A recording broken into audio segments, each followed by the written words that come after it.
Waalaikumsalam warahmatullahi wabarakatuh.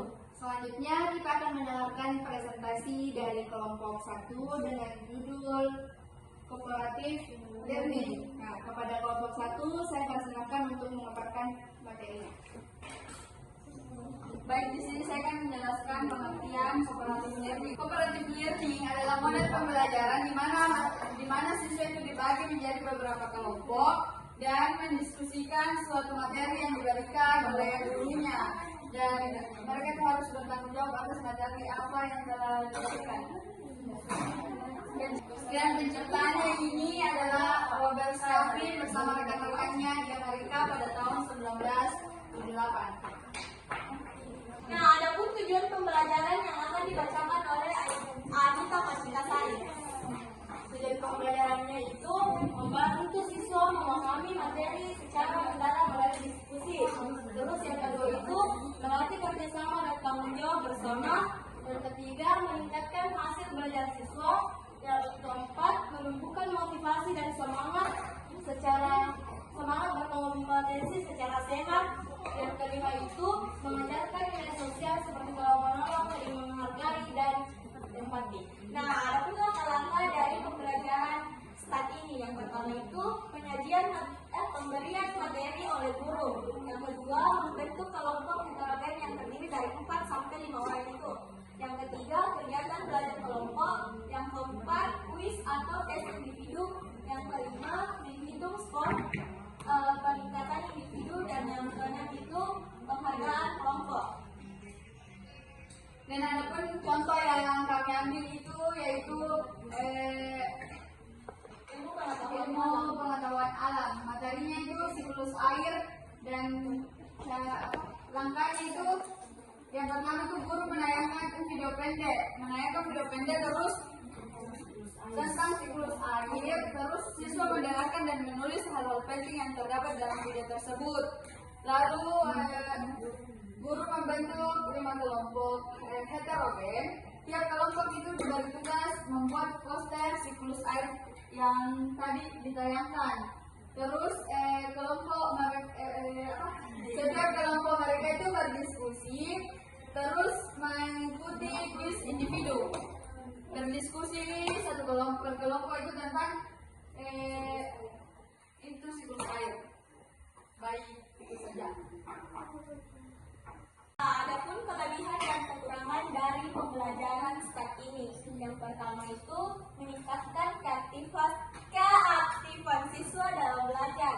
Yang kedua, siswa saling membantu dan menghargai perbedaan pendapat atau perbedaan kemampuannya. Yang ketiga, menumbuhkan semangat kerjasama dan kompetisi sehat. Dan yang terakhir itu meningkatkan hasil belajar yang signifikan.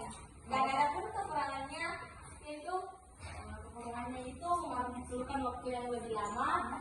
Siswa yang kedua itu siswa yang masih terlalu bergantung pada teman. Yang ketiga itu guru harus jeli mengelola kelompok agar diskusi berjalan secara tetap efektif.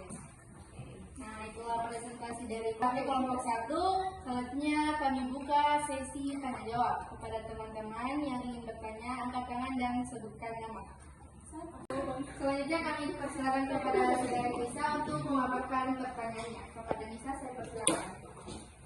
Baik, terima kasih atas kesempatannya. Perkenalkan nama saya Pertanyaan saya, bagaimana strategi guru untuk menyesuaikan STAT dengan perbedaan kemampuan dan gaya belajar siswa di kelas? Oke, selanjutnya kepada Imelda saya persilakan. Baik, saya akan bertanya. Pertanyaan saya itu, mengapa dalam cooperative learning hasil belajar tidak selalu meningkat meskipun struktur kelompok sudah diterapkan dengan benar? Sebutkan faktor-faktor apa saja yang bisa menyebabkan kegagalan implementasi model ini.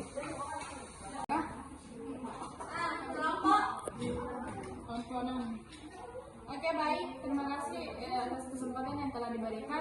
Saya perwakilan dari kelompok 6 ingin menanyakan, sejauh mana cooperative learning dapat menjadi signifikan dalam membangun tanggung jawab kolektif di tengah dunia? Sejauh mana cooperative learning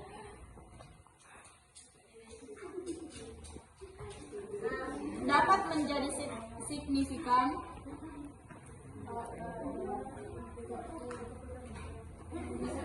dalam membangun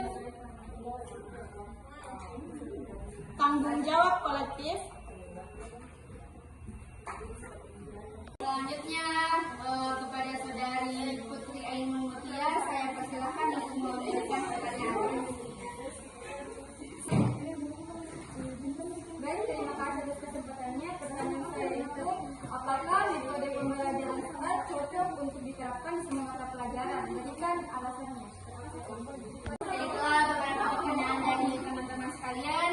Selanjutnya saya persilakan kepada kelompok 1 untuk memaparkan jawaban dari pertanyaan tersebut. Oke, selanjutnya kelompok 2 akan menjawab pertanyaan dari Saudari Nur Anissa. Kepada kelompok 2 saya persilakan.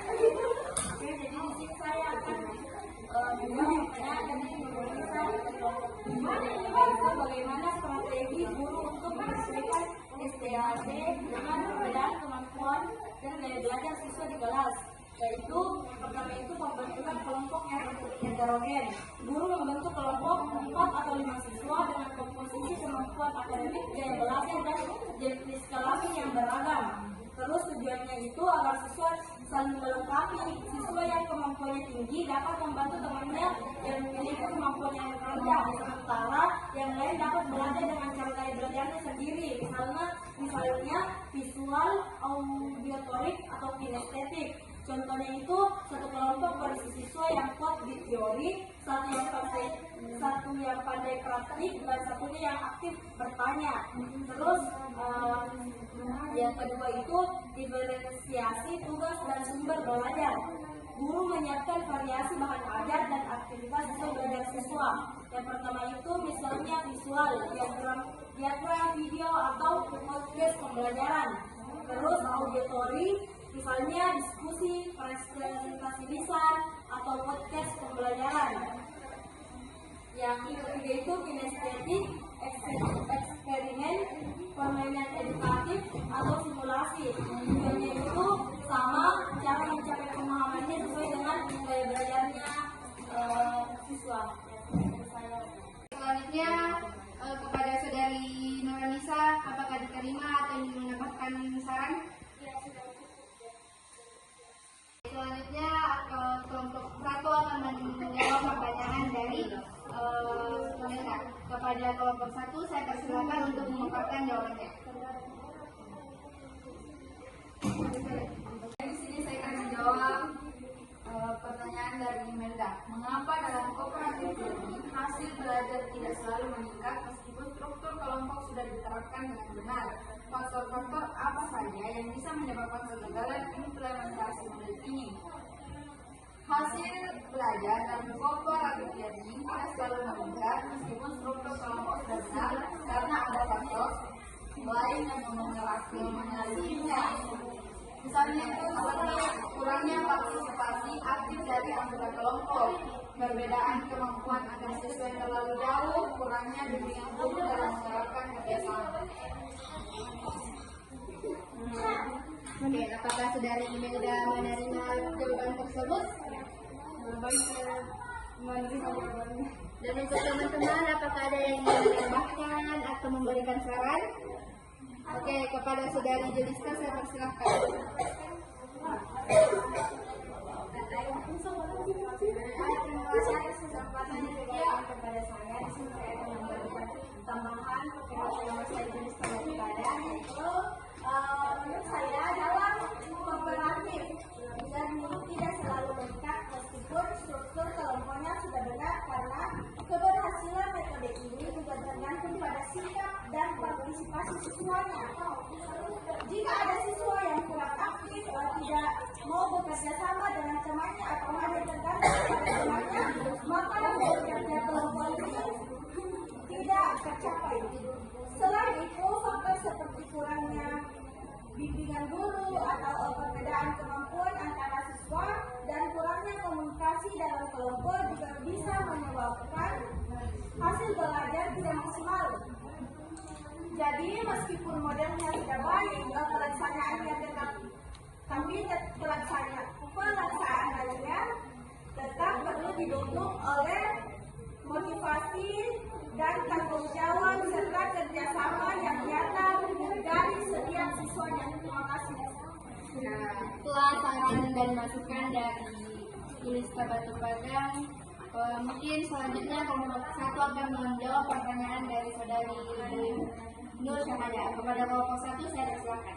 Baik, di sini saya akan menjawab pertanyaan dari Nur Syahada dari kelompok 6. Sejauh mana kooperatif learning dapat menjadi signifikan dalam membangun tanggung jawab kolektif di tengah menurunnya interaksi sosial akibat kemajuan teknologi saat ini.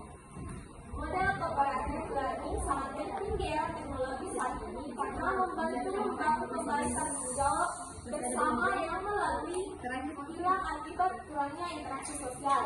Melalui kerja kelompok, mahasiswa belajar berkomunikasi, berkolaborasi, dan saling menghargai pendapat. Selain meningkatkan hasil belajar, kooperatif learning juga menumbuhkan nilai sosial seperti empati, kerjasama, dan tanggung jawab kolektif yang kini mulai memudar karena interaksi digital yang terlalu individualistis. Terima kasih. Nah, itulah jawaban dari kelompok 1 atas pertanyaan dari Nur Syahada. Apakah saudara Nur Syahada menerima jawaban tersebut atau ingin menambahkan atau memberikan saran? Saya terima penjelasan yang mendengarkan. Oke. Apakah teman-teman ada yang ingin menambahkan?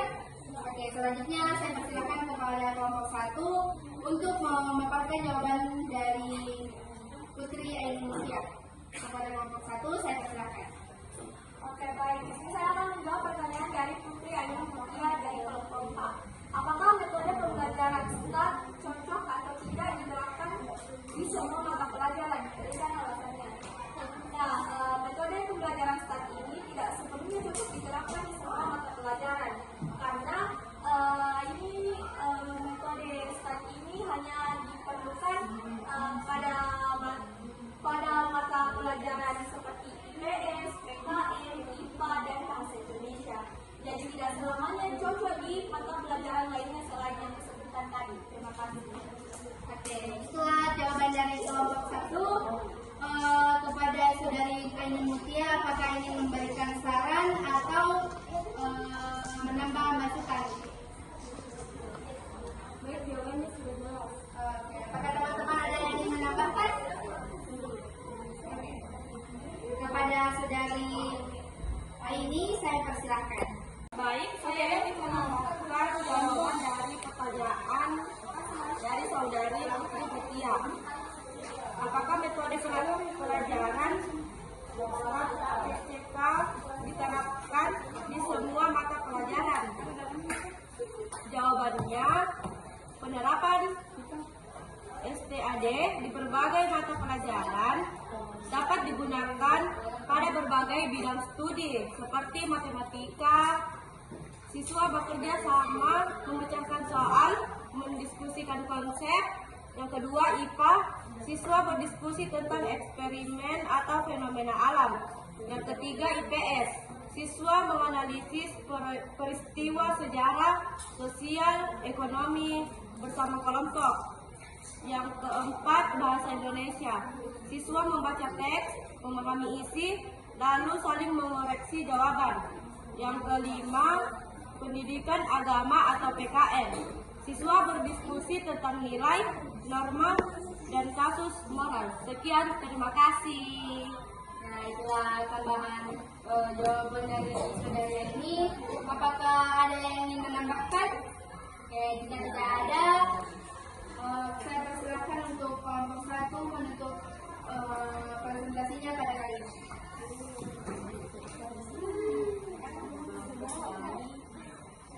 Dari kelompok kami, yaitu kelompok 1,